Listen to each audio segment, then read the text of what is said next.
The Kingdom Business Society Podcast. Kingdom BS. Kingdom BS. With Steve Holmstrom. Talking God, wealth creation, business, faith, money, and saving the world. Katie Wiedrick, welcome to the podcast. How are you doing? I'm doing well, love. Thank you. How are you? I'm doing great. Thanks for joining me. Now, this is the first podcast that we have not done in my cabin. Whoa. Just so you know, you're special. Well, thank you for bringing it to me. Yeah. I would have drug you off out into the woods to do this in the cabin, but you're just maybe a little too classy for the log cabin. Right. I love your log cabin. I would cheerfully go to your log cabin. Well, but we'll do another one. We'll do another one day in the cabin. Yes. Yeah. But we've had this is episode 4. This is episode 4. The first one, I had Ben and Jenna Lotes. You know them? I love them. Yeah, they're great. Yeah. Realtor, pro skateboarder. I showed a video clip of him. For those who watch this on Spotify, they can actually see the video. I showed a video clip of him doing tricks in his underwear. Did you know he used to be sponsored by Saks Underwear? I didn't know that. Abigail, our youngest daughter, knows him well, and our son Ben knows Ben Lotes. Okay. Because they all work together out. Oh, yeah, at Eagles Nest Ranch with Wes Reinell. Wes Reinell, yeah. So, there's history there. Yeah. Well, he was pro skateboarder, and he was sponsored by Saks. So when I got him telling some stories, while he's talking, in the editing afterwards, I took some video because he was sponsored by Saks, and he did this one video where he was like doing these crazy tricks, and all he was wearing is a pair of Saks underwear. I love it. So anyways, I got off episode 1 is him and his Ginch. And so then episode 2, Jarl and Chelsea, an amazing couple from Bonnyville area, run a huge business, had a great conversation with them. He's got a crazy story. Episode 3, I had my buddy Cam Johnson. Yes. The gold miner. Yes, you know Cam. Well, we met Cam in the early days when you were working with him. Yeah. And Alan Marr. Yes. He was on. So he told his world record grizzly bear story and his record weightlifter. So anyways, it's been fun. But I've been just basically interviewing people who have had a real measure of success outside of the local church in what you might say the real world. Right. But who love Jesus and who bring God into their equation. And I wanted to bring you on for many reasons. I know you have preached in churches and you've been, you've had a ministry as well, but your main work, your primary work is in the area of counseling and more of you're kind of an interesting. It's an interesting. Wait, what? I don't even know. It's like almost like a spiritual. I jokingly call you the soul doctor. That's funny. That's funny because you've been kind of that to me for a long time. But in your words, what do you do? I think if I were to bring it down to what I'm passionate about doing, it's helping people come back to their original design. Yeah. Because I believe that all of us have something that we're meant to do. And all of us, I believe that there's not a person on the earth that doesn't have something of God the Father in them. Yeah. To show his love in a very unique way. And I think what's happened over the years is that I think probably through my own journey and my own progression in spirituality and how it's worked for me, I get to share some of those things. And then in this kind of extraordinary relationship that you can have with God, who's the creator and he's the beginning and the end. He knows our stories from the beginning. He knows how they're going to end. He knows all of those things. In developing over the years an ability to hear what he's saying, most often through his Holy Spirit. Yeah.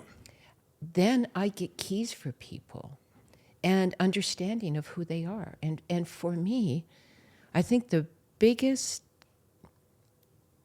piece is noticing people and recognizing where is that God spark in them? Yeah. Where is that?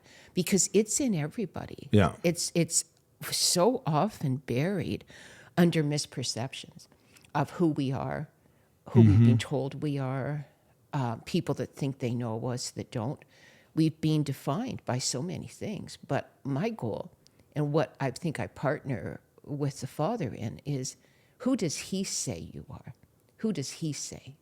Because I'm absolutely convinced there's the I am is in all of us. And Jesus identified himself as the I am. That's how God identified himself to Moses. So you say you hear, you listen to the Holy Spirit, you hear, you get keys to help people discover, I use the word assignment, what they were created for, their original design. I want to go back because that sounds like quite a grandiose thing, that you can do that you could actually help someone find the key to unlock their true identity and who they are. That's a pretty bold claim. I know you weren't being bold, but I know that's what you do every day. And so I want to go back and tell a little bit of our story and how we met, because some people might have a hard time believing that's possible, but I've seen you do that for hundreds of people, and I'm one of them. And I wanted to bring you on the podcast early on, and I know I'm going to have you again and again. But it gives the people a bit of an idea of who I am and where I came from, Right. and even some of the people who helped me along the way. Because I believe everybody needs others. I don't believe anyone is meant to be an island. I don't believe anyone can be who they were created to be without others. We were meant to be in community. We are absolutely. And so I want to take us back, and I've told some of these stories so many times. And anyone who read my books they've heard some of the stories of Dennis and Katie Wiedrick, and I've told some of these stories so many times. Don't be afraid to cut me off if I'm remembering something wrong or whatever. I've told them so many times. But I know I missed some details as well along the way. But we met 1999, August of 1999 at a pastor's camp. Mm-hmm. At that time in my life, I was broken. Now, I love the Lord, and I was a Christian, and I spent time with Him, and I felt close to God. But I was an oddball in the sense that I couldn't connect with anybody. Right. I didn't have any friends. I didn't have a girlfriend. I couldn't date. I was socially awkward. I remember at that time, I had just finished Bible school. Actually, I dropped out because I couldn't stand being around people. But I did 3 years of Bible school.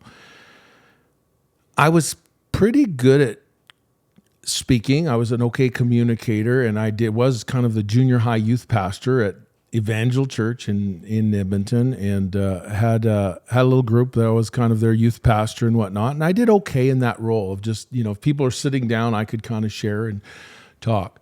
But I wasn't able to connect with people heart to heart, and didn't know why. And even in that time, I remember living with these guys in this little house that we were living in, college guys, and I found it so difficult to be around people that I actually started sleeping in this fancy I had this little tiny bivy sack. You remember that? Mm-hmm, I sure do. But I had this little bivy sack. I started sleeping in the backyard just to get away from the voices of the other people in the house. And eventually I actually canceled my rent because I knew I was going to Africa in a few months. And I thought, well, it's not for long anyway. So I actually canceled my rent, and I was living homeless, but I mean, I had money, but living in my little tent for a couple of months, out in the trees in a golf course right in the middle of Edmonton. And it was this season of my life when I was such a recluse and so broken that I decided to go to this pastor's camp. And you and Dennis, your husband, were speakers at this gathering, and 500 pastors. And I remember the very first day I heard Dennis preach, and my heart exploded. Like he was different than any man I'd ever heard in my life. Yes, yeah, I would agree with that. The anointing on him, he'd tell a story. I remember at the end of his message, I can't remember what he preached on that day, but he could have had an altar call for pregnant women and I would have run to the front. Like, I just remember being, whoever that man is, I have to get him to pray for me. Right. I have to meet him. I just wanted him to touch me. I would do anything. I would have paid $1,000 for a hug. And he had an altar call. I can't remember what he said, but if you want prayer, well, as soon as he said, if you want prayer, I was in the back of the room. When he said, if you want prayer, I jumped to my feet and I started running to the front. But 500 other people had the same idea. And boom, the whole altar was full. And before I even got there, the altar was full. And I'm halfway down the aisle. And he looks down over this crowd and he's like, I could tell, he's like, where do I even start? How am I going to pray for all these people? And I remember standing halfway back the aisle going, man, there's the 200 people in front of me. I'm never going to get prayed for. Should have ran faster. And then, one of the greatest moments of my life, he looks over this whole crowd, and I knew it. He looked and he spotted me. And he smiled. And then he stepped off the stage and starts pushing his way through, and everyone wants him to pray. He, excuse me, pushes his way through the group, right down the aisle, gets to me and says, young man, when I saw you, the Lord spoke to me about you. Can I tell you what I heard? I'm like, yes, go right ahead, And he said, I see that you're living in a spiritual prison. I'd never even heard that phrase before. He says, you're in this spiritual prison and it goes with you everywhere you are. And he said, when it comes to your spiritual life, I give you top marks. I love that. Just the way I can still remember, he sounded like a science teacher, the way he spoke. I have to give you top marks. Because he said, Jesus visits you in your prison every day. And you and the Lord are very close. I love that. And I said, it's true. I do walk with the Lord. And he said, but son, I love that he called me son. My dad had committed suicide when I was 9 months old. I had a stepdad and I never felt really liked me. And, but he called me son. He said, son, when it comes to your soul life, I have to give you very low marks. Because in the area of your soul, how you relate to others, people, he says, you're really broken because you're living in this prison. Nobody can get close to you. He said, would it be correct to say that you don't have one friend? And I said, that's true. Would it be correct that you don't have a girlfriend? I said, that's true. And he said, you've been living in this prison for a very long time. I said, yeah. And he said, the reason why you're living in this prison. Now, I've never met anyone who's prophetic before. So I've never met anyone who hears God like this. Right. I'm the chaplain of the hockey team in our town, Drayton Valley Thunder. And I was telling the hockey players last week, I'm like, have you ever met a prophet? And they're like, oh, what? You're like, there are people who really hear God well. Right. And if you never met one, you just don't have a grid for it. Yes. But when you meet one, it's very exciting. Yeah. And he says, would this be true? Would this be true? I'm like, yep. And he said, the reason you're living in this spiritual prison, the reason why you have no relationships is because you have unforgiveness towards your father. Which was true. My dad committed suicide and I hated him for it. And he said, and until you forgive your father, you're going to live in this prison for the rest of your life. And he said, God bless you, son. Turned around and walked away. And there's a long story. I'm not going to tell that today. We'll get him on another day, and I'll tell the long version of this. But that was like the Monday or Thursday of that same week. He found me, and he met with me, and he ministered to me at the front and helped me forgive my father. And I was unstuck in a minute. And it changed my life. Instantly changed my life. Instantly, I had friends. Instantly, I had relationships. Instantly, I fell in love. I'm a husband. I have now children. I have lots of friends. I was one way before. I was a total different way after. And that was 1999. And over the last 26 years, is it? Yeah, 26 I think years. That's the math. Yeah. I've been walking with you guys, and I'm so thankful that you embraced me, let me be a part of your guys' life. And you two have really been, I joke about it, but like soul doctors. You two have been people who have helped me over 26 years get unstuck. And I wouldn't say that you're always fixing me, but there's been many times where I've just needed you in my life, and you've been probably more than he was initially he got me out of the biggest hole. But I think about my marriage struggles over the years, when I think about addictions that I've fallen into, you've actually been more of my go-to many times. You've gotten words all through these years and helped me get unstuck. And it's been life to me just to have someone in my life that keeps tabs on me, like kind of like a regular checkups. And I can't say that I've always appreciated Yeah. all of your advice, but it's been massive, and you guys you've done this for hundreds, maybe thousands of people over the years. There's been a fair number for sure. I mean, I don't know how many. What I think is interesting is you are kind of documenting, in a way, an oral documentation of how you came into that freedom. Yeah.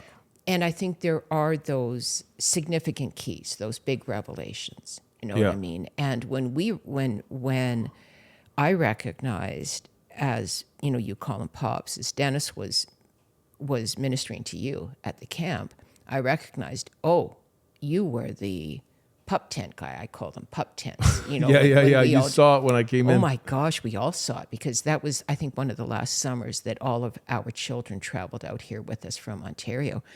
And, we had this, whatever van it was, and there was a collective sigh. I mean, I'm not making that up. When you drove into the when we camp. drove into this camp that we'd never been to before, and there in the middle of this football pitch is this single, I called it a pup tent.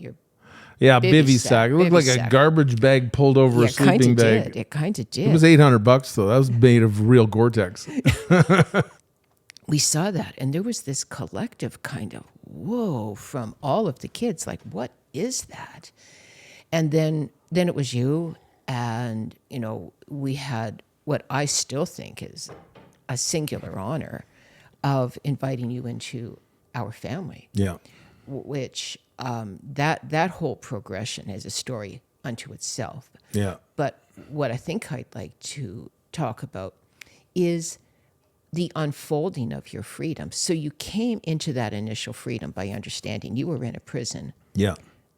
of your own making, in a way, because you were unable to forgive. But nobody had stood and said, would you forgive? One of the things that I think, this is what, didn't know I was going to go here, but one of the things that I think I take somewhat issue with is this simplistic idea that if you just come to Jesus and you repent for your sins, Yeah. Say the prayer. it's going to all be wonderful, and that you just need to forgive. Well, do you know what? What I've come to over the years is that it's really hard to forgive what hasn't been acknowledged. Yeah. That, to me, it's like that's just a formula. That's a formula. And I want people to be free. And I recognize that forgiveness is a key to that. That's been the whole journey of my life, is forgiving the things that happened to me, the things that were done to me, that can still be done to me. We're required to forgive. The Bible talks about that. Jesus was pretty straight up about forgiveness. You know what I mean? But forgiveness without real acknowledgement and somebody to say, no, that really hurt. And if people haven't said what the specific wound is, then it's just a Band-Aid. And you don't really get well. What I think has happened over the years is we've had the privilege to travel with you, like all these years, to be on the road with you, that you've come to a clearer understanding of what shaped you. and what contributed to you. So then if we were to talk about even your social anxieties and your unease with people, it wasn't until you started to learn more about your dad, Bernie, because your mom didn't want to tell the whole story. When you were young, you couldn't emotionally afford to hear the whole story about your dad. No. And so your mom, and you didn't find even out that he died by suicide until your brother dropped that bomb on you, because your mom wanted to keep you safe. Yeah. That sense of abandonment that people have when people die by suicide. Yeah. That's a huge abandonment. That says, wow, we weren't important enough for you to stick around. That's exactly how we felt, yeah. Well, there's no other way you could have felt. There is no other way that you could have felt until you got the bigger picture. So for your biological dad, Bernie, he had social anxiety. You didn't know that until you started to connect with more of his family. And then when people told you the story about your dad and you heard the stories of Bernie, and I remember when you were getting some of those stories, you had connected with one of your uncles or somebody. This was years ago, darling, and somebody told you more about your dad. Remember, you were somewhere. Remember that? You were in a coffee shop somewhere, and someone who knew him. Yes, that told you more about him than you knew before. Yeah. For me, and what my experience is, the more we know about who came before us, who was with us, when we understand what made people do what they did to us, or what drove their decisions, or even what their emotional makeup was, then you have a better chance of understanding why you are the way you are. So in your sessions with people book a session, they'll come in. How long are the sessions that people usually have with you? The initial ones are 90 minutes because you can't really hear a person's story in shorter than 90 minutes. Okay, so 90 minutes, and then after that, sometimes it's an hour or 90? Mostly an hour. Okay. Yeah, because I don't like people to be exhausted. You know Right. what I mean? And it can be, as you know, it can be emotional Oh, yeah. to work through your stuff, what comes with you. And anyway, but what I think has happened as you've had more understanding of what you were genetically even predisposed to because of what your inheritance was, I believe that all of that can be redeemed. I believe that all of that. Now, we might, if we come from a When you say redeemed, what do you mean by that? when I say, I believe that we can walk free of even some of our biological predispositions. Yeah. Now, that doesn't mean that, okay, so say, for example, like in my family, there's a history of colon cancer.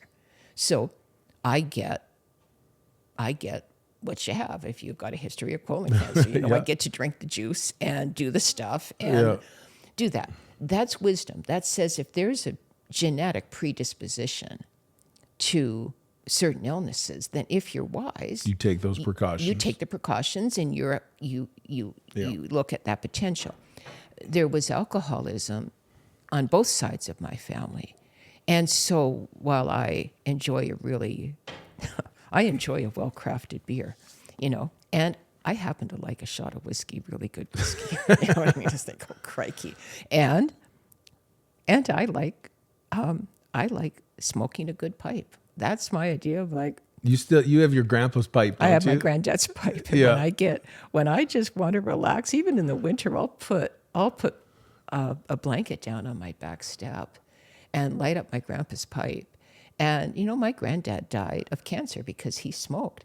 I'm not unaware of the risks, but I don't inhale and I blow the smoke all over myself mostly. And I can't get that pipe to draw very well some days, but I'm out there puffing away because that anchors me. That anchors me to the best of who my granddad was. So we get to take the pieces and throw the pieces away. Does that make sense? And so to circle back to you, when you started to understand more about your dad, then you could have more compassion for him. Yeah. And then it's easier to forgive him because your dear, brave dad when you recognize that he and your mom took a posting up in like Kugaluktuk, yeah, and it was called something different. copper mine back in those mine. days. Yeah, When you recognize that you don't get any further north than that. You really don't. Northwest Territory. You go any further north, you're in the ocean. Yeah. The north one. yeah. Yeah.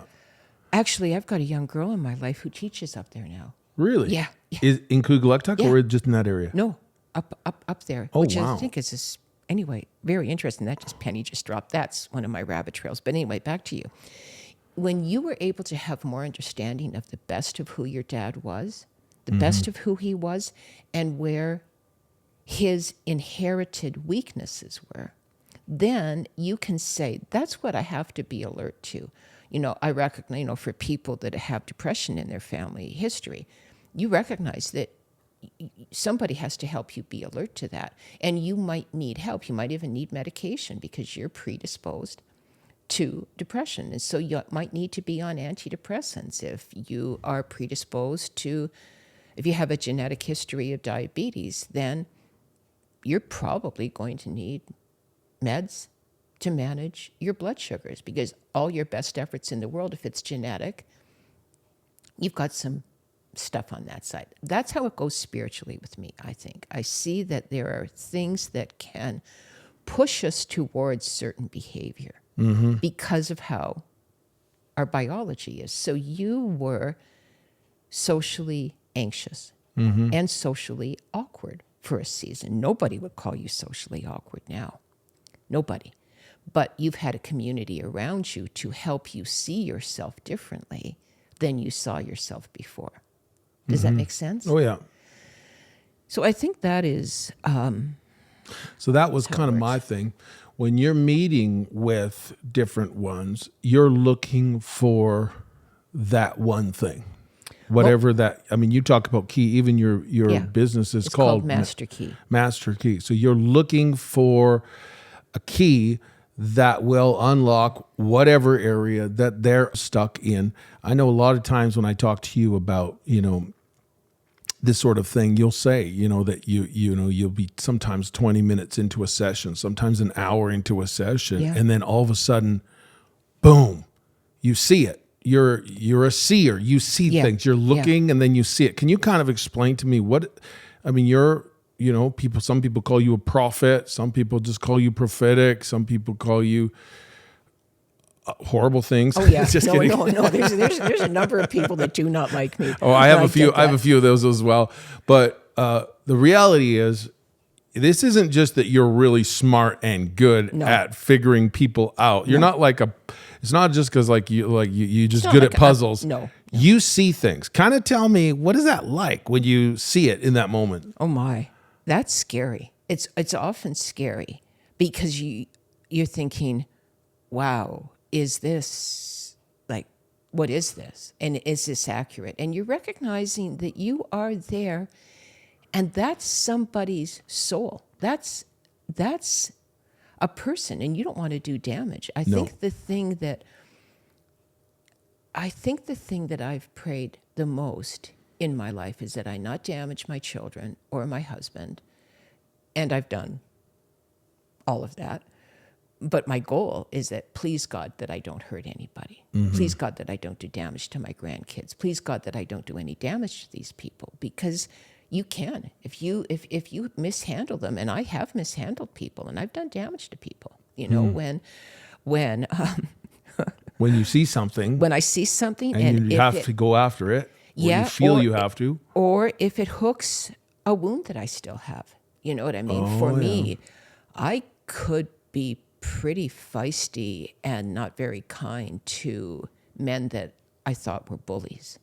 So I could kind of emasculate them. You know what I mean? In my sessions, by looking at them like, I think this is what you are, and I think this is who you are, and I think this is what you do.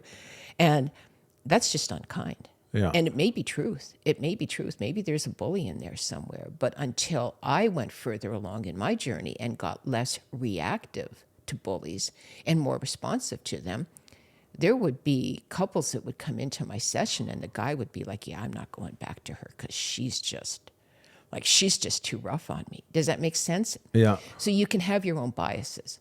So what I have to do is come in without biases. And Yeah. in a way, that's coming free of opinions. Yeah. Well, I think you've done that very well, because honestly, I can't remember. And I've sent 100 people to you, and I've never heard anyone say, "Oh, she bullied me" or anything. Yeah, I've no, I only think I've heard- matured I out of think, that. yeah. Yeah. Even just yesterday, I had someone reach out to me wanting me to give them marriage counseling, and I said, "No." I said, but people, they love you. They read your books. They heard you preach a sermon they really liked, and so they assume you probably be a good counselor. Being a good preacher does not make you a good counselor. True. Writing a good book doesn't make you a good counselor. Right, There's a grace for that. There's an anointing for that. And so I said, you want counseling? I said, go to my marriage counselor, and I give them your email at your website. Yeah. But I want you to kind of you'll see a key. I want you to go there. Like, what does that feel like? What does that look like? Even give me. You told me here just recently a story about what was it like? You heard the word Tigger. Like, tell that story. Yeah, Just give me a picture. Yeah. So I had this privilege of working with an elite athlete, and she had lost her bounce. Like she had lost her ability to perform at the level that she normally performed at because she was an elite athlete. And there were some contributors to that. And so anyway, someone sent her to me, and she doesn't even know what she's doing. And often people are like, why am I even here? Who are you? But this person said, or like Steve said, you could help me, or there might be something. And these poor people are sitting there, and I'm not a psychologist. I'm not even a licensed counselor. I'm not licensed. I've just been doing this for a long time. Yeah. And so what often happens is I sit and listen to their story. They tell their story. If it makes you feel better, I never got my degree in preaching either, There you but go. they still let me preach. There you go. There we go. So I was listening, and I thought, she was really, really loved when she was younger, and You could see that. I could sense it. And I said, darling, has anybody ever called you Tigger? Tigger. Tigger. Now, this is a professional woman. She's an athlete. She's a professional athlete. She looked at me. She said, no, not that I can remember. And she said, why do you ask? And I'm thinking, oh, crikey, how do I tell her that the reason I'm asking is I had a sense of it? Yeah. You know what I mean? Because this Because is God intuitive. talks to me. Yeah. Yeah. And the and- Lord told me, are you sure? Yes, yeah. And that's what you don't want to do, because that just sounds weird. Yeah. And it's intimidating. And I said, darling, I just had a sense of that. And so I said, so inside, I'm apologizing to Holy Spirit. I said, I must have heard that wrong. And I'm saying, gosh, I guess I wasn't quite Because this is listening not to you. audible. No, This it's is just your intuitive. gut. Yeah. It's how I hear him. It's intuitive. And then we're chatting, and I think, okay. And I'm often, I'm seriously often in this place of, oh, Papa, please. It's not that I need to be right. It's just, if these people are coming to me, there has to be a key, because I know who the Redeemer is. And I also know that God knows all of our stories. God holds our stories in his heart. So somewhere in there has to be a key, but I have to be a good listener. I have to come free of opinions. I have to come free of, oh yeah, well, I could have projected that this and this and this would happen, because that's what happens. So anyway, we're chatting, and she got quiet. She said, wait a minute. My grandpa used to call me Tigger. And that led back to the fact that when I was able to remind her that she always had a bounce, I said, did your granddad say that you were just a little bouncer, that you were bouncy? Because Tigger was always like, ga-boing, ga-boing, ga-boing, and Tigger had such a different approach to life than Eeyore. Eeyore's the donkey, and it's like, oh, no. And Tigger's like, ga-boing, ga-boing. And those little ga-boing, ga-boing people can be annoying. Yeah. You know what I mean? And somehow her bounciness got on the wrong side of somebody who didn't like her. And in her profession, somebody was determined to take her down because, it's like, what the hell? You don't get to be bouncy. Ga-boing, ga-boing, ga-boing. She comes bouncing in. She's got her craft. She's got her skills. She's operating out of it because guess what? Her parents supported her and her granddad adored her. So Yeah. she's going through life. I'm a taker. Ga-boing, ga-boing. She wouldn't call herself that. Then somebody in her profession says, yeah, you don't get to be this. I'm going to take you down a notch because nobody gets to be that. She was so gifted at her craft in Wow. her sport. But we've all come up against it at some level, jealousy, competition, somebody that says, you don't get to be that way. So they took her down. And they criticized her craft. They criticized her skill. They went after her to the point where in her profession, she was the top athlete in her skill set in that profession. And somebody was determined, I'm going to take you down. Wow. So they took her down. When the God that knows her could remind her Wow. of who she was known to be. And when she recognized that connection, she said, oh, and I said, who knew you best in your life, darling? She said, my grandpa. And I Wow. said, and when he died, there was this huge loneliness because the one who you knew you was gone. And I said, and when this determination came from this individual who was going to bring you down, I said, that's where you lost your bounce. And I said, darling, you just have to come back to who you are. You're meant to be resilient. And I said, dearest, you had to go through this journey. You had to understand what it was like to have somebody knock that resilience out of you. And it was simple as that. And she sat back and she said, how could you have possibly known that my granddad called you Tigger? And I said, dearest, the only way I could know that is the one who knows you best shared that with me. Because that's the only way. And that's what this is to me. That's what this privilege of sitting quietly and often desperately, like I mean it, I'm often desperate. I'll say, Papa, this is your child. This is your girl. This is your boy. This is your man. This is the one that you have known before time.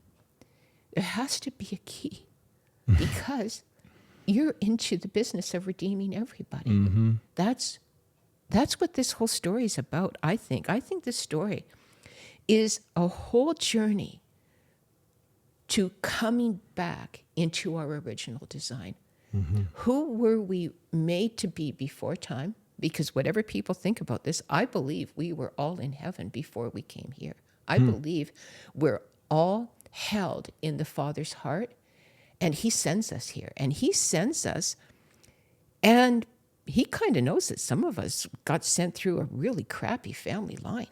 You know, some of us have some really crappy family history. Some of my family history on both sides, when I did a further exploration of it, I just thought, holy Dinah, no wonder that some of this stuff happened. This kind of generational dysfunction was on this side, and the generational dysfunction was on that side. And when it met in my parents, it was going to have a predictable outcome. Wow. It was going to have a predictable outcome. That's what I've seen over the years when you watch that. And then you can say, well, why would God send me to that family? Well, do you know what? I haven't heard him apologize to me yet for who the family I was born into. He hasn't said to me, oh gosh, I sent you to the wrong family line. Sorry, you weren't supposed to be in that family line. I didn't know it was going to be that hard. Mm-hmm.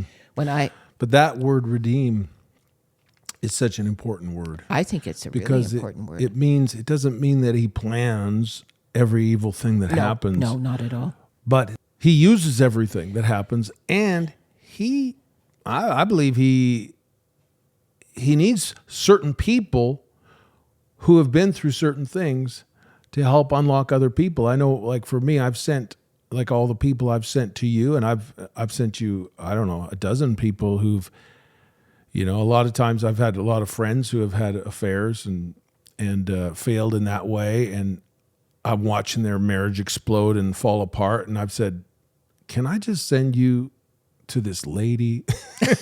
Can you just spend a few hours with this sweet little old lady I know who's not always sweet? And every time, so far, every time, you get a key that has unlocked something, and all of their marriages are still together, and they're doing well, and I just think about some of the ones that I would think, might be the most likely to be judged or criticized, but I've told you my worst sins. I've told you my ugliest stuff. I've never seen you flinch yet.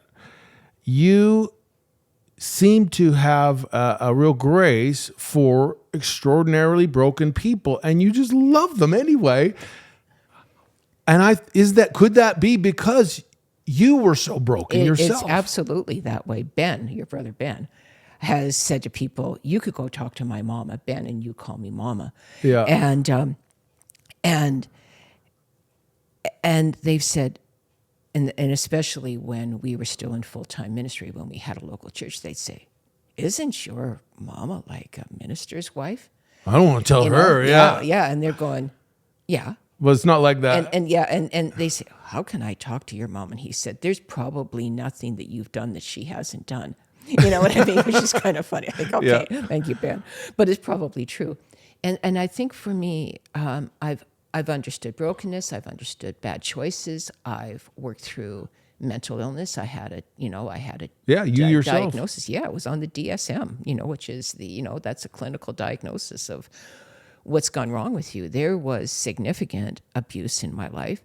And that was at home. And as it often happens, if you're abused at home, you're going to most likely be abused in the playground too. Yeah. In school at some level, because you are a walking victim. Yeah. You know what I mean? And so it was. Yeah, you become like a magnet to abusers. You do. Do you ever? And there's the stories when they would talk about, when they would interview guys and women that had done the bad things. How do you know what kid to target? They know what kid to target because.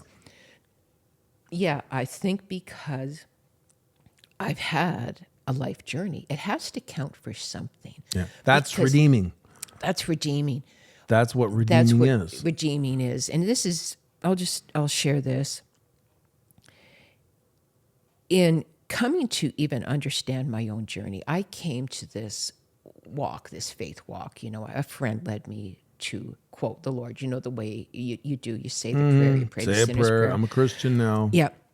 She was a part of the church that Dennis, my husband, had planted in Hamilton, Ontario. So she had become a born-again Christian. And I just thought she was nuts. Like, nutty, that whole born-again language. How old are you at this time? Probably 23. You're still 24. wearing plaid farmer shirts? Yeah. Your redneck is a bowling pin? And most people can't imagine that, Katie. I was pretty PO'd at men. Yeah. So... you were not trying to attract them. No. And then I had come out of an abusive relationship with a married man. He, because he found me, because the abusers find you. Yeah. And I fell for it. I'm responsible for that. I'm responsible for the choices I make in life. I might be vulnerable to being seduced. I might be vulnerable to taking the dregs in life and accepting, this guy, he was married back in the mid-'70s. You didn't shack up with people, and that was the language. I had shacked up. That was the language when you were, because I wasn't in a Christian environment, so I wasn't living in sin. I just shacked up. With a married guy. With a married guy, which is kind of, in but a way. Obviously, she was out of the picture at this point then? No, she was still with him. His wife was still with him. Yeah, pretty shabby on my end. And he had the story, but, he was an alcoholic. He had his own journey. He had actually, honestly, golly Moses, he was a biker. He was with an offshoot of a biker club in Hamilton, Ontario. In Ontario, the Hells Angels were a big deal. The Hells Angels were a biker club, and they ran a lot of behind-the-scenes stuff. Yeah. As as criminal organizations do. And he was an offshoot. He was a biker in this. He was a part of the Hells Angels, or he was part of one of the branches? One of the branches Okay, of a different name. So anyway, he was basically a bad news bear. You know what I mean? And he was a warehouseman in the company I worked for, and started to flirt with me and all this stuff. And anyway, I fell for it. He had actually, and you know, I can't even imagine that his son would see this, because I honestly did love this man as well as I could love him at the time. I couldn't discern really the difference between, I couldn't source out, is this legitimate? Like, is what he's offering me legitimate? Or is it something that I'm going to be giving to him? You know, and as it turned out, he was in debt. He had shot a woman in an armed robbery and gone to Kingston Penitentiary. Before you met him? Before I met him. And so, yeah. I've never heard this part Yeah, of the I know, because I story. don't tell it very often. So, and he had done his time. He still had a huge debt to pay. So he was out because he had shot a woman. He thought he killed her, but he didn't. He wounded her. And then, because most criminals... He tried to kill her. Because he robbed her. So he shot her, and he went to Kingston Penitentiary for a season. And he had all kinds of new tricks because he'd gone to the penitentiary. So he had some really interesting things up his sleeve that he learned there, which he introduced me to, which were ugly. And so I've got this whole introduction to things that I didn't know. I'd had alcoholism in my family, but my dad didn't drink because of alcohol on his family. My dad wasn't a drunk, even remotely. He would have a beer on occasion, but that wasn't part of what I experienced. So then I've got this whole new introduction to generational alcoholism. His family would close the local bar and grill. It was a local seedy neighborhood bar. And that was where they lived out of. That was their social life. I didn't even know about that kind of stuff. Like, it was an introduction to me. And I was a hard worker. I had my own apartment. I had a car. He was paying off this debt to society, and I helped him finish paying off that debt. You helped him pay it off? Yeah. Wow. Yeah. And So you've been helping broken people for a long time. Yeah, I know. Kind of funny, eh? One of the funniest stories, and I was feisty back then. I had my language. I could use all the obscenities, when I needed to. Probably. You were a cusser? I know, and I still can be, sadly. On a bad day? On a bad day, I learned how to use inappropriate words that the English use now that I can. Some Canadians don't know what they mean, and I'll say it, but anyway, all of that. Funniest stories is the local bar that he and his family associated with was being closed, and it was under renovation for a season. So went up a block, 2 blocks, to the other local bar, which happened to be a biker gang bar. Good. And I didn't know that. And I walked in, because if you wanted time with him, you were going to sit in the bar with him. I could only handle it for so long, but I'm sitting in the bar. So I met him after work, and he's in this bar with his brother. And I've got my little prissy suit on, my workplace suit. It's beige and black, because I wore beige and black or beige and brown, and just hiding away and not trying to be too visible. Went into the washroom, and there were 2 women up at the sink, and they were just rough. But this is a rough part of Hamilton, and Hamilton, Ontario, is a rough city, and some parts of Hamilton are even rougher than others. And this was the mid-'70s. This was down by the steel mills, and it was a rough part of town. So there's these 2 women who, they were dressed like sometimes rough women can look, and I walked out, and I'm Go-go boots? a little bit. The shorter shorts, the shorter skirts, the hair, the cigarettes, all of that stuff, anyway. And I come out prissy looking, I'm sure. And like, what's a woman in a suit doing in a bar like this kind of thing? And so I went to wash my hands, and they wouldn't let me wash my hands. They blocked me from the sink. And I'm thinking, WT whatever. Like, all I wanted to do was wash my hands. And so I went to move to the sink, and they wouldn't let me. And by then I was feisty. It was like, WTF, all I want to do is wash my hands. And so I'm trying to push back. And You pushed Well, I them? tried to, and they wouldn't let me in. And I'm thinking, okay, obnoxious. I walk out, I march out. So my partner and his brother are sitting at this table. And I walked in and I'm all feisty. And I said, there's a couple of women 3 women in there, and they won't let me wash my hands. What's with that? All I wanted to do was wash my hands. And I'm mad. I'm standing up at the table. All of a sudden, their eyes get big, and they stand up, and they frog marched me, literally frog marched me out of the back of the hotel, through the kitchen, and out in the back alley. And I don't even think my feet touched the ground. And I'm thinking, what are you doing? They threw me in my car and said, get out of here. And I said, what is that? They said, you don't know who you were messing with back there.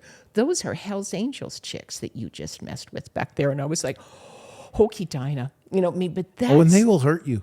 Oh, yeah, they will. Yeah. They would. They will hurt you. You know, I hurt had me. a Hell's Angels That's right. I come and pay remember me that. a visit one time. One of our customers who Yes, thought he I- wanted to threaten me sent to Hell's Angels just to kind of try to scare me. And yeah, I've tried to be respectful as I could. Yeah, Yeah, you don't mess with I those wasn't. people. No, and you know what? And so these 2 bad news bear guys recognize they have to get me out of the bar anyway. That's some of the stuff that I had with this partner. So, you know, even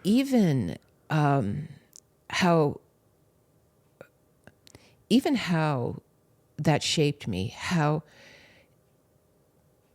Well, it gives you a grid. I mean, it gives you a box to put things in. Like when you're meeting with somebody who's wired like you were at that time, or someone who was wired like he was yeah, at yeah. that time, you can actually love that person, Yeah. have compassion for that person, and you have keys to help that person get unstuck. Yeah, because I understand it. So when I see people fall into adulterous relationships, if that's what we want to call them, I understand it. I understand. You know, I actually thought this at the time, but his wife called me one night. His wife called me at my apartment. Oh. And, you know, it was like way, way, way before cell phones. And she said, can I tell you what your life is going to be like if you continue to stay with him? And I thought that was really kind of her. Over the years, I've recognized, because she was being kind to you. She was just being honest. She was just being honest. He was 9 years older than me. I was out of my depth. I had known different things in my life, but I didn't know what I came to learn in living with him. I learned things I wish I'd never known in living with him. And she was just being kind enough. They were both 9 years older than me. And what I actually had the chutzpah to say to this woman is, well, thank you, but I'll love him better than you. I actually said that. Said that. Yeah. Because I honestly believed it. I thought, Yeah. and he told me a story, so I pay off his debt and I buy him a car, and I think I'd lived with him for, Like her and had- problem was she just didn't love him enough. I know, because I was going to love him so well. And a year and a half in, and I've got his son on the weekends, and we're doing the stuff that you do when you're a step, not legal person. You know what I mean? Yeah, Whatever yeah, my yeah. relationship was with him. Anyway, man. and he started to sleep with the bartender at, While you're dating him, he's living with me. while he's still married to his wife. They were divorced by then. They were were they? divorced. And that's an interesting piece. And I know this might sound odd, but I think there's something for this in somebody. He wanted a divorce. Now, he told me he'd marry me, but that was a BS line. He was never going to marry me, but I believed it. And she wanted a divorce, and she didn't want to be at fault. Back in those days, in the mid-'70s, somebody had to be at fault for the divorce. You couldn't just get a divorce. Somebody had to be the bad guy.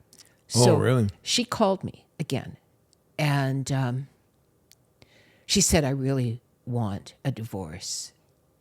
Would you confess, didn't use that word, but would you let us serve you papers as being the adulteress? Because that's what it was back then. Wow. They were going to serve him with committing adultery. And I didn't understand what the weight of that would do to me. All I wanted, he wanted his freedom. He wanted to be divorced. He was going to marry me, so he said. And so I step up because, well, I'm going to love him better. And when she rang me and asked, I just thought, oh, yeah, well, if that gets him his freedom, and then I'll do that, having no idea of the impact of that on me. Wow. And so he gets served with these papers, and we go to court.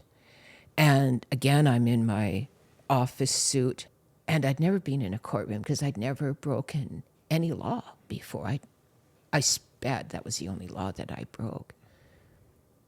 I don't tell this story. I don't think I've really ever said this out loud like this before. But when the judge called me up, and I think he must have recognized this woman is in something that she doesn't understand. And I was 23, So you had to 24. confess this in a court of I law. had to confess it in a court. And he said, have you committed adultery with this man? And I said, yes, I've committed adultery. And I had to name his name. And I just wasn't ready for what that put on me. Because now, and remember, in the mid-70s, that's shabby, that's desperate, I'm an adulterer. Mm-hmm. So when my father had taken issue, because, so you're shacked up with him, because that's the ugliest terminology that you could put on a live-in situation. Because, see, if you're shacked up with somebody, you're not worth much of anything. No. Because if the guy's not going to make you legal, then who are you worth? Not much. You know what I mean? And then when you have to sit there, I can remember that this judge, honestly, was compassionate to me. And when he asked the question, which he had to ask it, and I told the truth, I could see this pity in his eyes, like, my God, woman, who are you? Because that's it. Like, there was half compassion and half, what are you? Like, how did you get here? He was elated afterwards because he was going to get his decree nisi. And I hit a low that I didn't know I could get to because I recognized, oh, yeah, that's what I am. I'm an adulteress. Wow. And that then is like, what do you do? What do you do with that? Then because I have never heard that story. Yeah, I've walked with you for 25 years. Yeah, I've never told any of my kids that story. Thank you. Yeah, thanks. For that vulnerability, because I guarantee there are people that broken who are going to hear this, and it will give them wings. That's what I hope, because you see, when you recognize, oh, you destroyed a marriage, because isn't that what an adulteress does? Yep. Doesn't an adulteress destroy a marriage? Isn't that what happens? So then I understand the complexity of it. I understand that you can accept things that you can buy wholesale the stories. I could buy the stories that this gentleman told me. He wasn't really a gentleman, but I used to call him a bad news bear. He was just a broken individual, and he actually died at his own hands. He took his own life shortly before I married Pops. So I can't judge anybody. No. I can't judge anybody. How many of the people that you counsel, about how many of them would be radically struggling in their marriages? Would it be half your work is trying to help people in their marriages, or is it? Yeah, I don't know. I haven't thought of that. I think like relational issues. It's like this relational kind of issues, and there are, sadly, which is a whole different story, a whole lot of unhappily married women to Christian leaders that I deal with behind the scenes. My wife was one of them. Your wife was. I hope she's happy now. Yeah, no, I think Kara's thriving now. But yeah, you do. You work with a lot of. I really do. Pastors, leaders, and their spouses. Yeah. And people don't realize, and maybe we'll go there and we can use my story. I don't mind throwing myself under the bus. But people don't realize how broken often our leaders are. I would agree. I would agree. I think that I had this. So I've got a shame-based ideology, right? I've got a shame-based ideology. I came from a family of drunks. I came from, I came from a blue-collar family, and I'm proud of it now. Like, I'm proud of it now. But I came into a culture where blue-collar people were kind of like, well, they're not educated. Those are the grunts of the world. You know what I mean? My family were factory workers. My uncles and aunts worked at General Motors in Ontario. My dad worked in a factory after he came out of lumber camps because we had lumbermen in our family. When he came south and got a job in a factory, my dad and my aunts and uncles made more money ultimately than many of the people I came to know. You know what I mean? That traveled in a different circle. You know what I mean? Because by golly, back then you worked for General Motors, you had a ripping pension, and you made good money. And my dad had a pension. He left us a small fortune. Like, he left his family really well off by being a blue collar worker. And so that was my background. But that's kind of shame based in some cultures. You know, you're working class people, and I came into this understanding of people with more education or this Christian, they've been in Christianity. It was all foreign to me. It was such a foreign culture to me, what I came into. It was foreign because it was foreign. I didn't understand it. I didn't understand the language. I didn't understand that born again language. It just was foreign. And so I came into it. And you still don't speak that language No, I well. don't. I don't. I know a lot of people who meet you, and a lot of people you work with, you don't preach at them. No. You don't try to push Jesus on them. I can't. You may have Jesus whispering in your ear, telling them the key that's going to unlock and help their marriage or help their business or help them. But you don't push Jesus. Yeah, I think can't. eventually, if they hang out with you long enough, they realize this woman hears voices. Well, she walks. She used to hear voices, and now she still hears it, but it's a different one. Anyway. And then sometimes they ask more prodding questions. Exactly. Then you finally have to confess, okay, I believe in Jesus, and I talk to him regularly. Yeah, and that's how it works for me. Even to go back over to the cookies and cash thing that I was doing a few years ago here. Oh, before the COVID thing. Explain that, cookies and cash. Oh, man. Because during COVID. Well, it was before COVID. I had to shut it down during COVID. But this is such a rabbit trail. But if I think... That's why it's called Kingdom BS. Yeah, okay. We can go anywhere. Okay. First of all, I don't want to denigrate or dishonor people in the church. I don't. I wouldn't have learned what I learned. Our community is largely evangelical, charismatic people. That's who became our community. But it was such a foreign culture to me. And I think the thing that kept me sane in being married to a visionary leader, we've been married for 45 years coming up, 45 years. And some of it that I just resisted. I resisted it. I resisted some of the message that I was told. It didn't make sense to me. It didn't even sit right in my gut. But I'm not a theologian. I wasn't raised in it. I had no argument for it. Kara can't out-argue you. I could never out-argue Dennis because you're theologically sound. You can, if you want to pull out your big guns and shut people down, you can share your scriptures. And you know what I mean? So with this understanding of what they know to be right, if you've got an intuitive sense that there's something off with it, you don't have a hope in hell. Excuse my French, of trying to convince them otherwise because they know. No. So I had to push down a lot of what I intuitively thought, I don't think this is right. And then I was rebelling against it when I got a bigger voice. And then that gets you in a whole world of trouble in a religious system when you start to rebel against it. Because, my God, I was an adulteress in my past life. If you become an unsubmissive wife in the church culture, and you're the pastor's wife, yeah, you'd probably be better off being an adulteress. Yeah, I used to say that. I used to say I'd have more grace if I was an adulteress than I do to come forward with the fact that I've got mental illness and I'm pushing back at some of the narrative and I don't like what this is and it doesn't sit right with me. You get labeled a whole hell of a lot more than adulteress, to be frank. Just throwing that out there. Sorry. And I know there's a lot of bleeps in here, and you can tell that still makes me cranky, but it's that thing that shapes us. It's that thing that says, yeah, you've got a real problem. Yeah. What's your problem?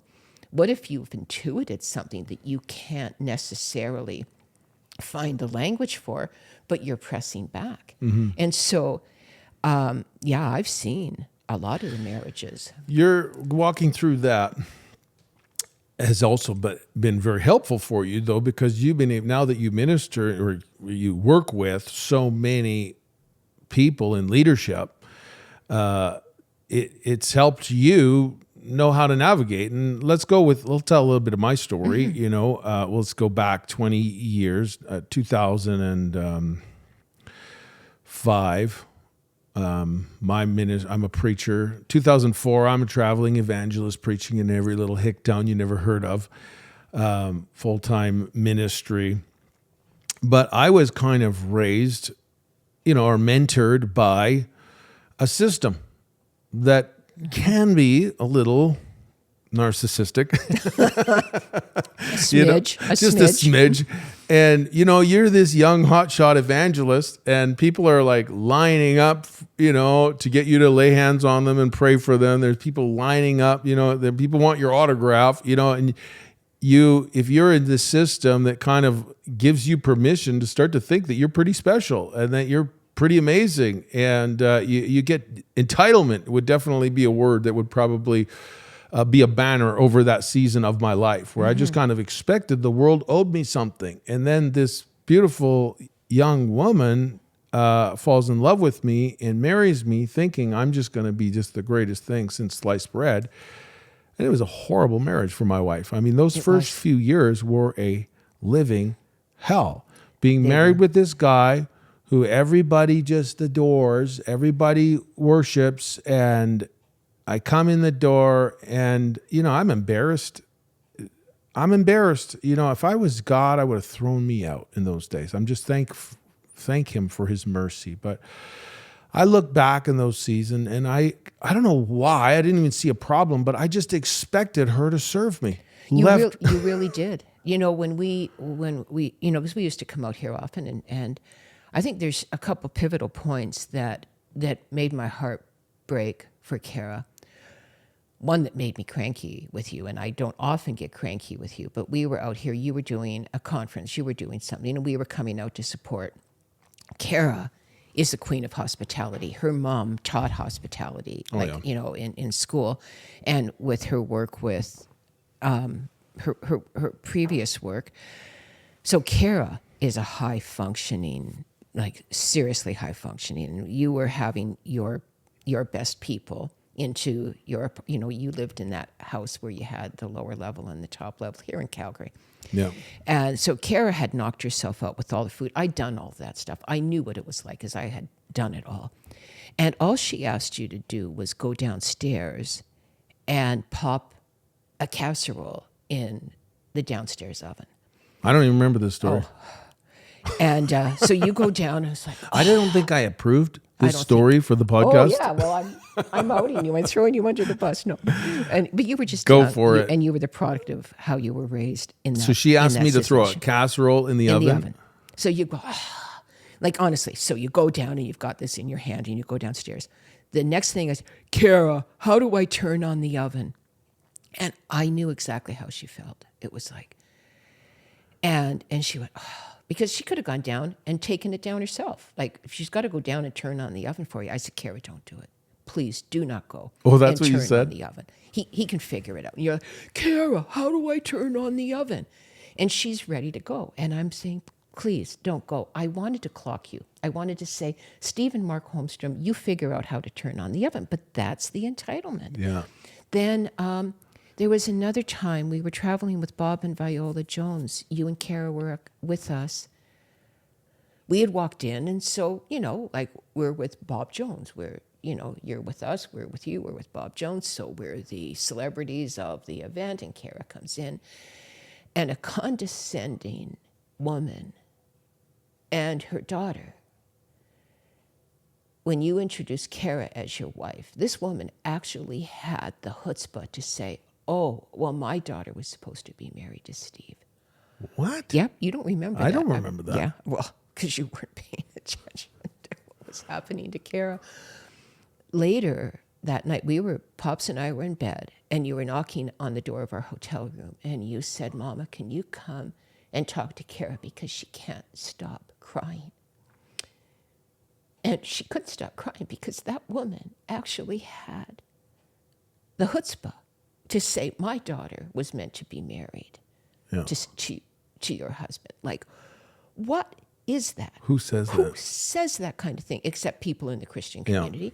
I was doing a conference in the Edmonton area, and some woman came up to me and she said, you are Steve Holmstrom's mom? And I said, yeah. She said, you know, my daughter was supposed to marry him.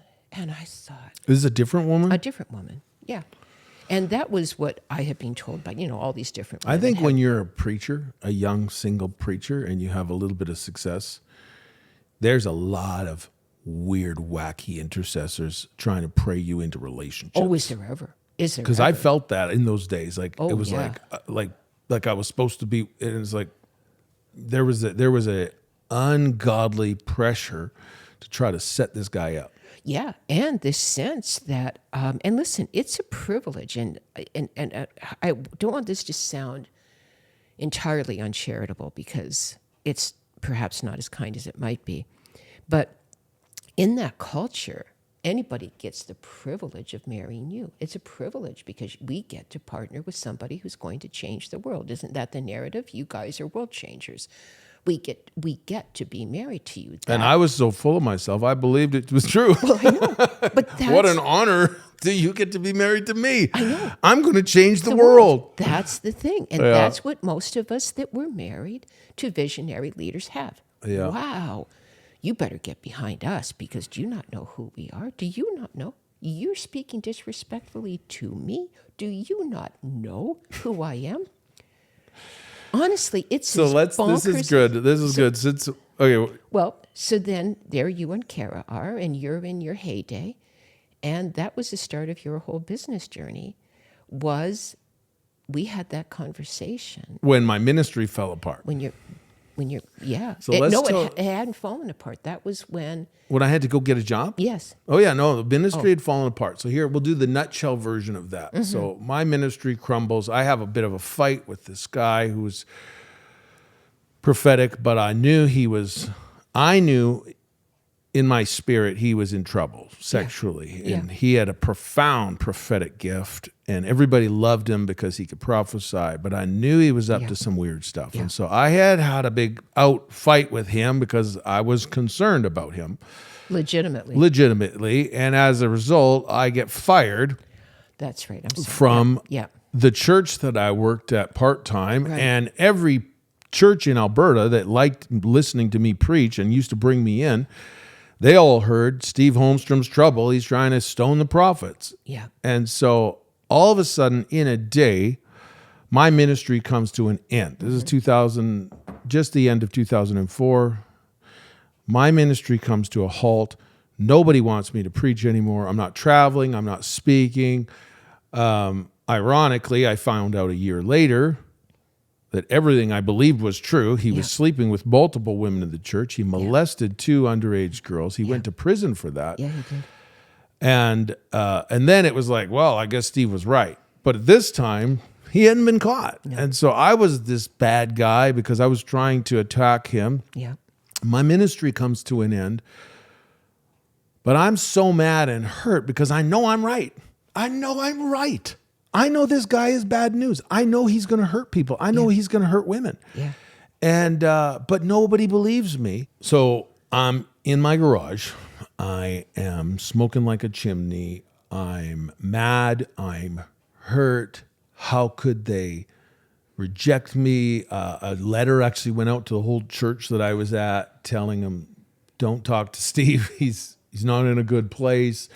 We lost not only all my ministry opportunities, so I have no income, but my wife even lost her job because we were told no one was allowed to talk to us. Well, my wife actually worked for someone who went to that church. And so he had to let her go because he wasn't allowed to talk to her anymore. So I mean, our whole lives come to a crashing halt. And in that season, I mean, I know I'm right about this, my gut about feelings about this guy. But I'm still full of such self-righteousness. Like, I'm right, they're wrong. How could they? My ministry shouldn't be ending. And now my wife, she's mad at me because I think the honeymoon is over. She's married to a narcissist who now, and I don't want to go get a job because I'm an evangelist. Yeah. This is what I do. I'm anointed to preach the gospel. Yeah.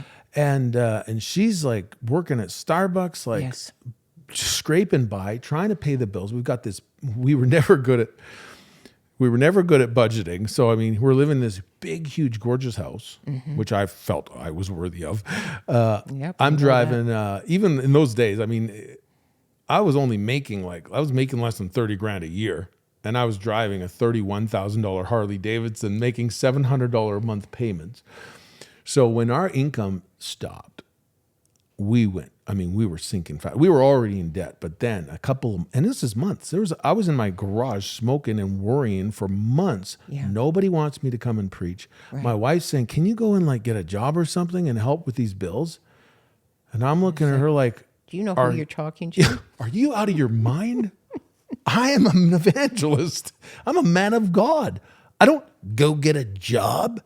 This is who I am. I live by faith. Have you ever heard of faith? Do you know what faith is?" And I mean, it got hot. Yeah, I understand those conversations. And so, anyways, she's resenting me. She got to a place, and she will say this out loud. She hated me. She just hated me. She despised me. Why did I ever marry this self-righteous narcissist? He was, I didn't want to shovel the walk, or mow the lawn. Never mind, get a job and help support my family. And so we're now 100 grand in debt on credit cards. And I'm just believing God to open a door and prove to everybody that I'm right so I can go back to preaching and getting my like puny honorariums, and maybe we can start to dig ourselves out of this hole. And it was in that season that you showed up. And this was probably one of the hardest moments in our relationship, you and I. But I like to tell people this because it helps people understand how important it is to have people in your life who have permission to call you on your stuff, to tell you when you need to pull your head out of your butt. And it was in that season that you came and you sat down with me, and this is a kind of condensed version, but you said, "Steve," I'll never forget this. You said, "Steve, a real man."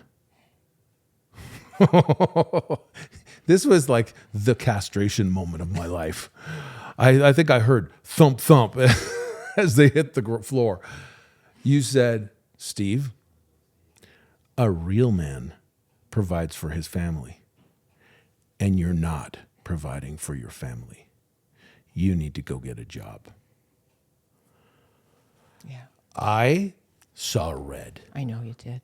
I was so mad. I mean, I was just shaking. I couldn't speak to you. I couldn't say anything. I couldn't even believe that came out of your mouth. I'm like, I am a man of God. I'm an evangelist. Of all the people, you should know this. You and Dennis were the ones who prophesied. You're an evangelist. I didn't even know who I was before I met you. You called me into this ministry. God's blessed us. How can you tell me to go get a job? And in my mind, I'm also thinking, I'm not good at anything else. I don't know how to do anything else. I don't have a skill. I don't have a trade. What am I going to go get a job at A&W and flip burgers? And I know another guy at the same time, his ministry ended. He went and got a job at Starbucks. And we go through the Starbucks drive-thru, and there's this preacher handing me my Americano, and I'm thinking, oh my God. I mean, the humiliation on his face. Yeah. And I'm thinking, I'm going to have to get a job at Starbucks. I don't know how to do anything. You can't tell me to go get a job. Interestingly, honey, I want to jump in on that. And then we'll talk in a minute, if you don't mind, about how that what that impact my conversation with you had on you, how it disempowered you. But ultimately, it led to where you are now. Yeah. But I just want to stop for a second and say that what I've seen in the system is that you young guys that go through, quote, ministry school Yeah. have no other skills. And I've been so frustrated with it, at this system that turns out how it has turned out, these entitled young men that believe that because they have an anointing, everybody's supposed to support their dream. And because they have a pulpit, they must be the answer. They must have an answer for everyone's problems. Absolutely. And that whole thing, then I have known countless men that recognize I've got something kind of secret going on here. I've got something that isn't working for me. It's not working for my wife. It's not working for my kids.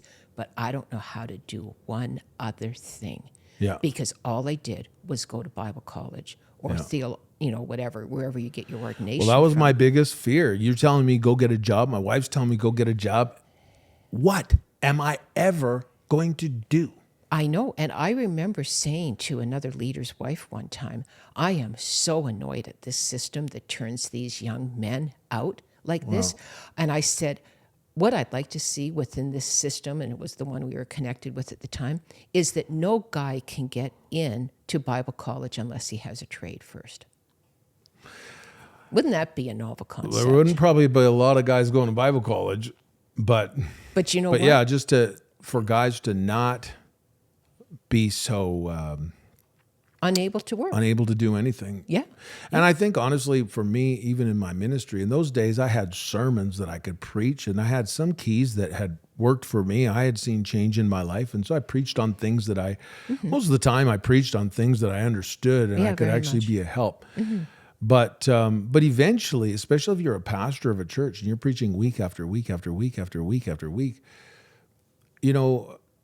you don't have all of the answers, but sometimes people look at you like you're the Bible answer guy. I was joking with Cam Johnson and Alan Marr on our the last podcast there about how, even on the subject of money, oftentimes the business leaders, the only people they ever hear preach about money is pastors who don't know how to steward it. Who don't know how to make money. They've never made money. And there's nothing wrong with not having lots of money or not knowing how to make money. But if all your mentoring on finances is coming from someone who doesn't have a stinking clue, they don't know how to make money. No. How can you trust it's true? Well, because they have 3 Bible verses. I can prove anything with Bible verses if you take it out of context. So anyways, I just remember in that time just feeling like I don't know how to do anything. I want to fast forward a little bit here because my wife hates me. I was so mad at you after that comment about go get a job. I didn't speak to you for 3 months. I know, that was hard. Seriously, that was hard. And we're pretty close. We talk a lot, and so I didn't speak to you for 3 months. I was so furious, but I did go get a job. I started talking. I talked to a few people. Like, what could I possibly do? A friend of mine said, well, I know this guy. And I told the story in the last one that Cam Johnson, this guy in Drayton Valley, he's got a business, and I know he likes you because he listens to your preaching. So I phoned him up. He hired me on the spot, even though I didn't know how to do anything. That was your rig jacking days. That was my rig jacking days. Yeah. We sold our house, moved to Calgary, paid off our debt, and then went into debt buying 2 light towers because someone else had told me, hey, there's money in light towers. You should rent light towers. I'm like, oh, maybe I will. Started this little rental company. But when I got to Drayton, I was so depressed that my ministry had ended and that it felt like my life was over. I felt like God had rejected me. And I hated working in the patch. It was just hard work. Felt so outside of my wheelhouse. And I just started drinking like a fish. And that didn't do any favors to my marriage. Now I'm in the garage every night. I was drunk every day for 5 years. And that's chapter 1 of my book, Access Granted, me drunk in the garage for 5 years. But I don't know how long it was. It was probably within a year that Kara and our marriage was just collapsing. We were coming to an end. I hated her. She hated me. There was no relationship, no intimacy. And I finally came to a place where I'm leaving my wife. I'm divorcing my wife. I can't do this anymore. Which was even harder for me because for me, I had this mindset, if you're divorced, your ministry's over. Well, my ministry was already over, but now it'll definitely be over because no one will ever want to listen to me as a preacher if I'm divorced, because I had that old, where I grew up Pentecostal. Yeah, It was, for sure. if you're divorced, you're done. Yeah.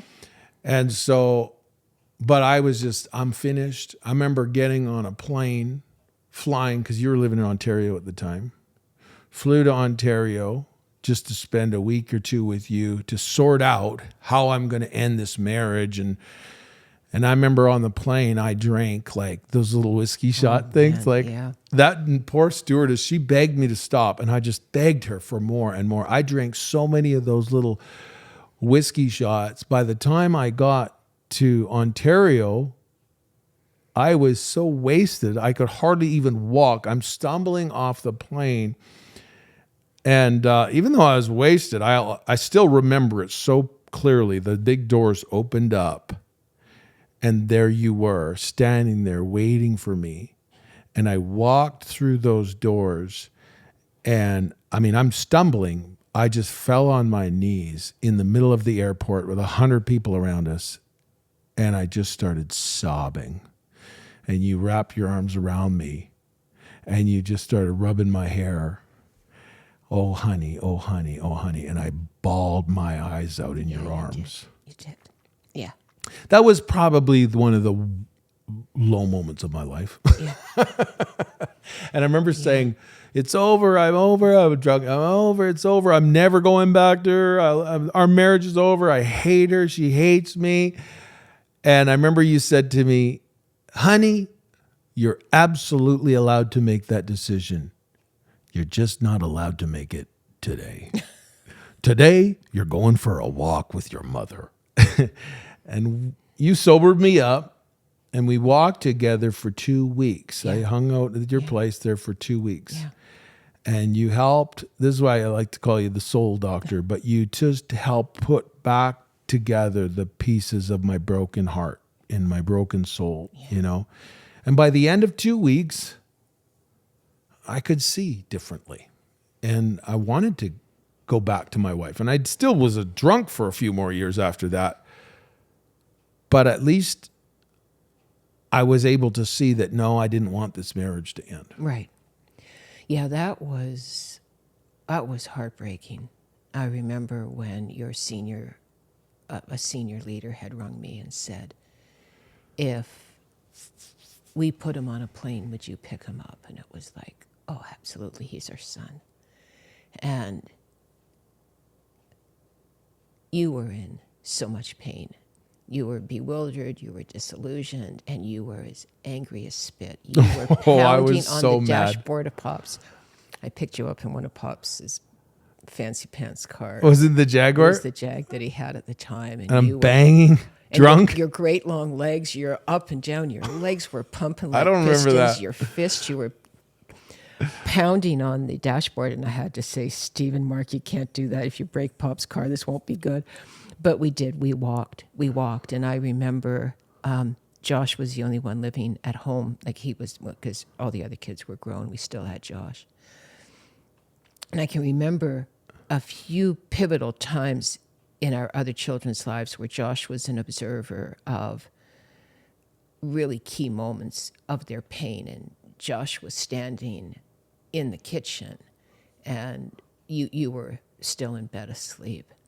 And he looked at me and he said, Mom, you're going to have to walk really carefully here, aren't you? And I said, Josh, I'm going to have to walk really carefully here. Oh, I was a ticking time bomb. Yeah. But look at where you got to, and look at what redemption did, and look at the story that you and Kara have. But what I think is important, and even for you to recount what this journey has been for you, you were a son of the system. Yeah. My husband was a son of the system.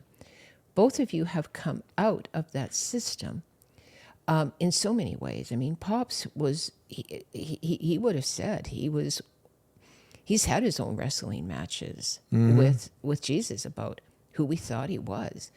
I think if I could say anything to sons and daughters of the system, people that married in to this system thinking of what marriage is, what is marriage in context of the church, not necessarily how the Father sees it, but how the system does it.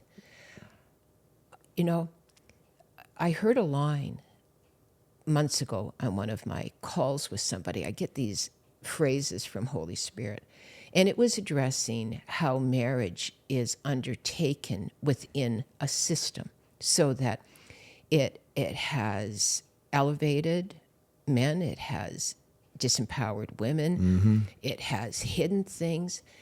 And I heard this phrase that what the system thought they were building as Christian marriages was not built on the rock. They were rocks of offense, stumbling stones. Yeah. And look at what you were taught. You were taught that this is what your expectation would be in system-driven marriages. And you had a profoundly unhappy wife, and you were ultimately profoundly unhappy because nobody is meant to be that self-absorbed. No. Nobody is meant to have that much weight on their shoulders. Nobody is meant to live in isolation where they have to protect their own anointing. That anointing belongs to the Father. He's well able to take care of it. But when you have to protect an anointing, I mean, isn't that what happened to David? David, I mean, And a reputation. and a reputation, all within a system. It's so profoundly different than community. Community is what you found with Cam Yeah. Johnson. Yeah. Community is what you're doing with Ben and Jenna Loads. That's not system stuff. That's real community. That's where Ben can come to you as a brother and say, "Hey, I think I got something for you. Can I run this by you?" And Honestly, I don't even really care. And it's not that I never do, but rarely do I even do ministry anymore. I know. That's not oh, sorry. out of relationship Yeah. and community. Like I'll Right. get emails, and this week I've got a couple of emails. Will you come preach at our camp? Will you come speak here? Will you come speak there? And nothing in me wants to go anywhere that I don't have relationship, you know. And sometimes I'll sense the Lord say, "No, you're going," and I'll go. And they usually will end up those times. I'll end up having more community because we'll build a relationship, and But more times than not, I just no, I don't want to go. I want to be in relationship. I want to be in community. I don't want to be just running around doing stuff, preaching sermons. I want to build with people that we're walking with. Yes, yeah, I see that change. Because what happens now is that there's not the lure that there used to be the lure for you. The lure was, am I who I think I am? You recognize that you're so multi-dimensional now. There's more to you than just the anointing that you carry. Although that's a critical piece of who you are. Who you're called to be is a big part of who you are, but there's more to you than that. Well, and when you're trying to build a reputation, or you're trying to prove to your mother that you finally became something, you have to. It's all about how many places you preach, how many people loved you, how many books did you sell. Yeah. If in those days, if I wasn't traveling every week, if I had a week where no one wanted me to come and preach, I felt so rejected. Now I'd be happy if I don't preach for 2 months. It doesn't bother me at all. Yeah, isn't that amazing? I mean, honestly, as somebody who's observed your trajectory as a woman, as a mother who has had that privilege of helping to be a part of your growing up life when we had this amazing connection and we met you those 26 years ago and then invited you into our family, and you said yes with all our warts that you didn't know we had and all of this stuff. But when I had the privilege of reaching out in the spirit and connecting to your mom and saying, Bonnie, I never met you. But if I get the privilege of helping to finish grow this kid up, because you were a kid then, now you're a grown man, you're the age that you are now, you're a full-blown man, but you still need parents. You still need somebody to speak into your life. We still need community, yeah. We need community.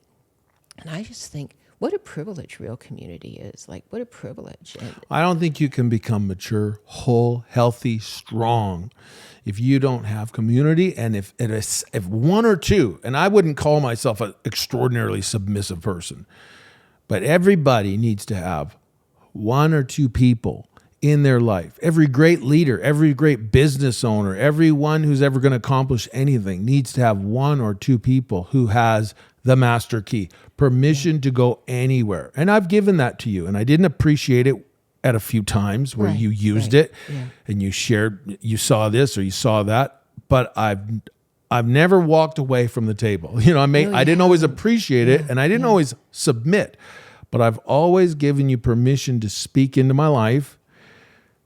And even when you said, go get a job, and I was so mad I didn't speak to you for 3 months, I still went and got a job. You did. And I've joked about it for years. It was good advice. We made millions and millions of dollars on that. I'm glad I went and got a job.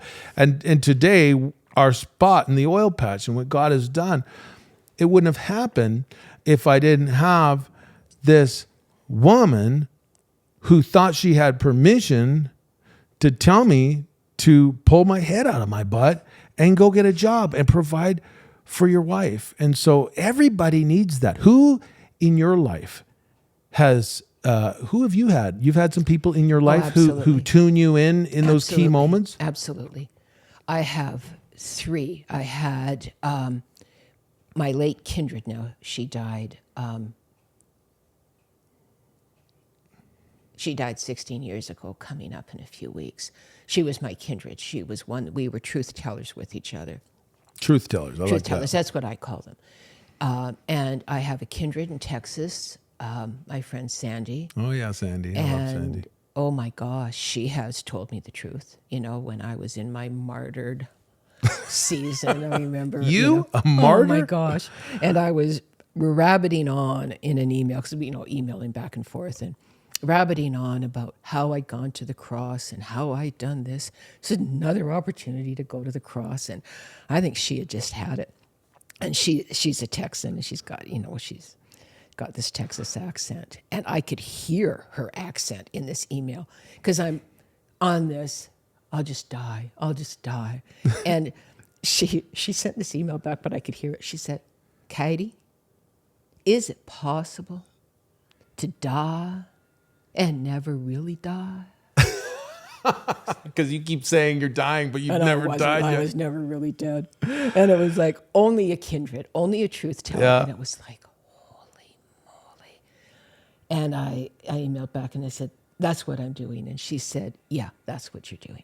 Yeah. And because it was all posturing. I thought it was real, but it wasn't real. It wasn't getting to the end result. Yeah. And I have a kindred in New Zealand, Denise Jordan. Oh yeah, Denise. And we're on parallel paths with husbands who are unwell, but we're so often tracking. Like, I'll say, "Have you thought of this? Have you read this?" And she said, when we get to talk, and we don't get to talk as much now, but I'll say, "I just read the most amazing book," and I'll say, and these are obscure Catholic writers that we've stumbled on. You like the old mystics. Yeah, we do. I tell people I've been mothered by a mystic for 26 years. I know. They're like, is Katie really a mystic? I'm like, well, she kind of yeah. She holds mystery. She's out there. She says things that you don't say in the mainstream. Yeah. You know, I think I've caught her talking to animals once or twice.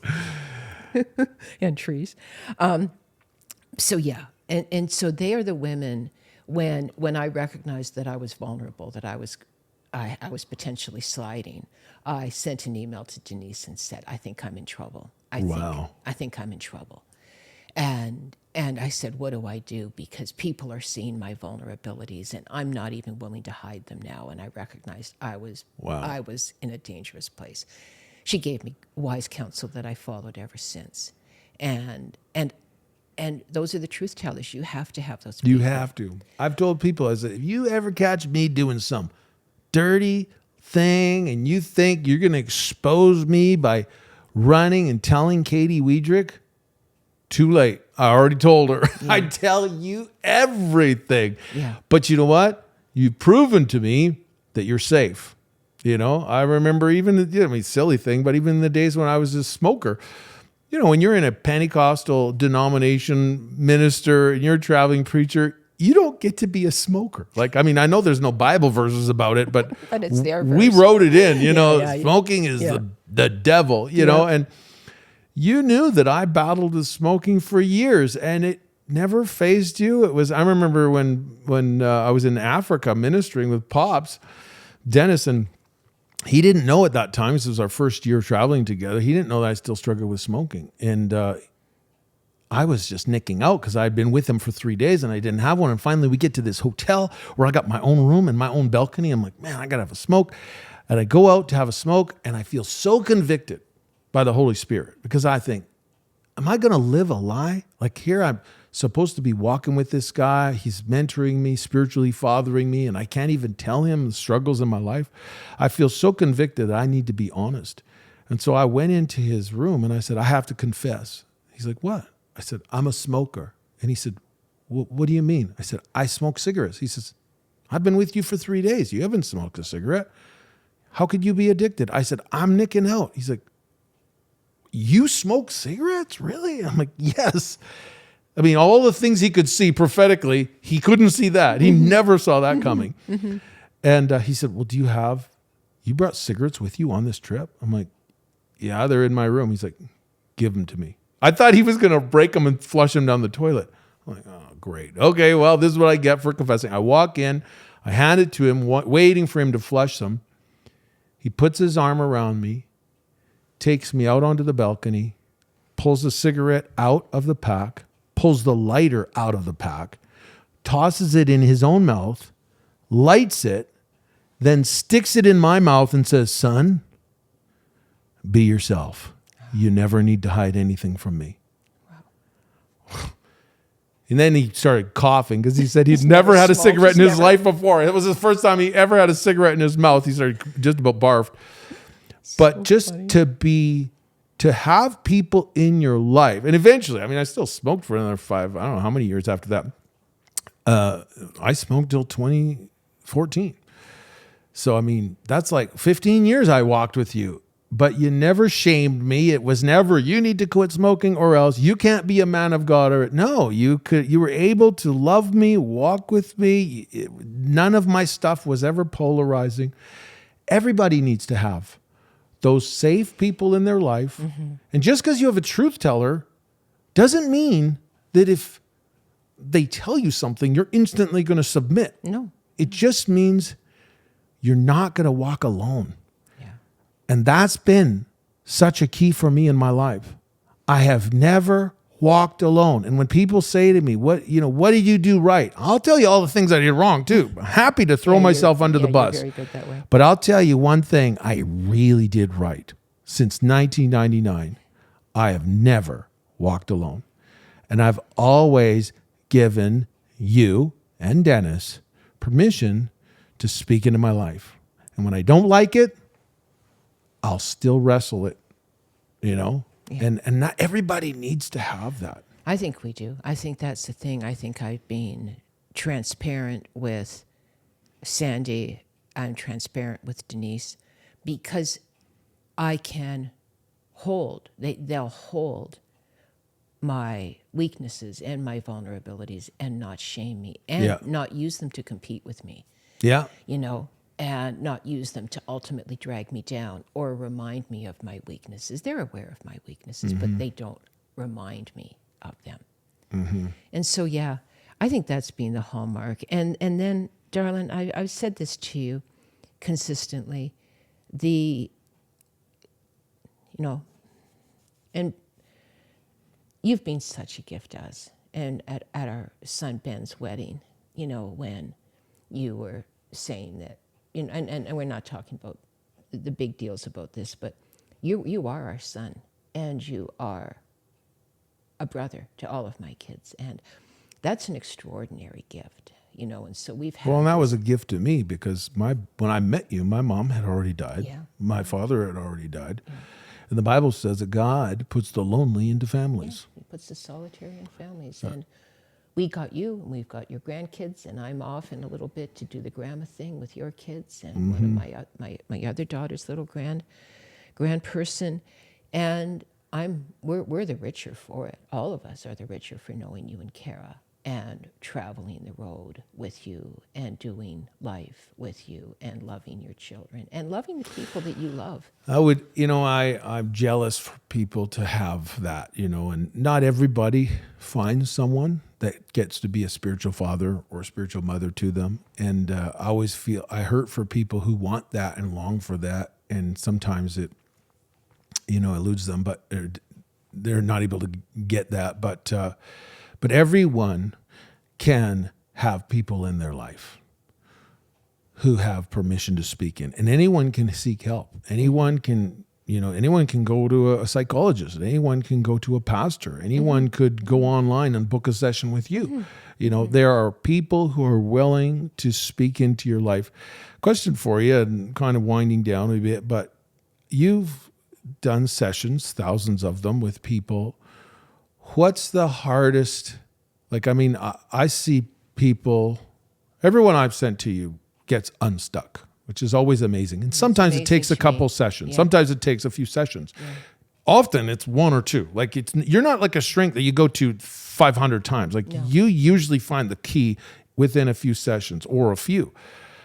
But what is the hardest? You meet lots of stuck people. What's the hardest thing that you see for people to get unstuck from? I think there's two things.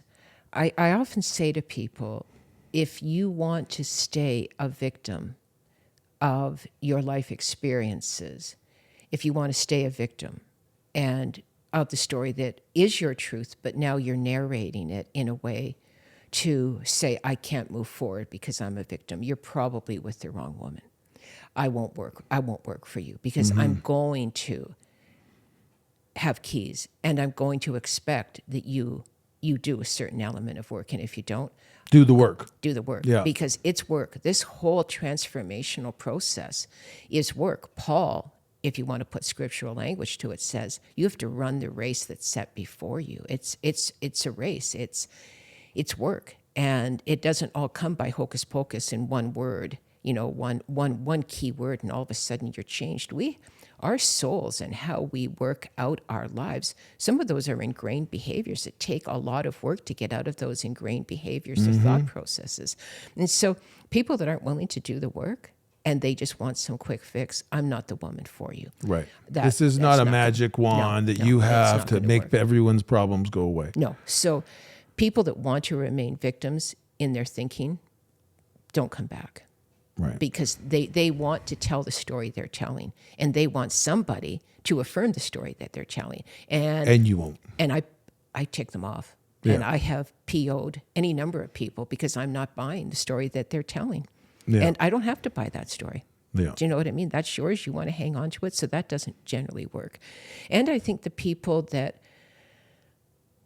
are secure, that just are not open to curiosity about themselves. People that are coming because they want me to fix the persons around them. They don't want to be fixed themselves. They're the ones that, well, if you only knew, if this one didn't do that, and if that one didn't do this, and this person has done this, if you're not willing to get quiet and introspective and say, what don't I know about my own behaviors? How are my behaviors alienating people?